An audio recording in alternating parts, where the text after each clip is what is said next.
मुंबई महानगरपालिका शाळांतल्या शिक्षणाच्या स्थितीबाबत काल मुंबईतल्या प्रजा फाउंडेशन या संस्थेनं काल पत्रकार परिषदेत पत्रिका जाहीर केली।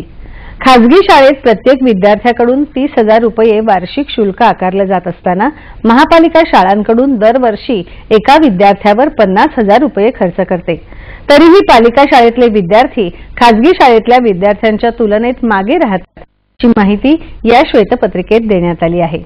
गेल्या 4 वर्षात खासगी शाळेतून 10वी उत्तीर्ण होणाऱ्या विद्यार्थ्यांची सरासरी टक्केवारी 50% आहे, मात्र पालिका शाळातली ही टक्केवारी केवळ 58% असल्याचं यामध्ये सांगण्यात आलं आहे। महापालिका शाळा ही विद्यार्थ्यास मोफत असताना पालिकेतर्फे प्रत्येक विद्यार्थ्यावर खासगी शाळेपेक्षाही जास्त पैसा खर्च करण्यात येत असल्याची माहिती प्रजा फाउंडेशनला तिच्या अधिकारात मिळाली आहे। या श्वेतपत्रिकेनुसार पालिकेची शिक्षणाप्रती असलेली उदासीनता आणि ढिसाळ व्यवस्थापन दिसून येत असल्याचं प्रजा फाउंडेशनच्या संस्थापक विश्वस्त नीताई मेहता यांनी यावेळी सांगितलं। आज गोवा मुक्त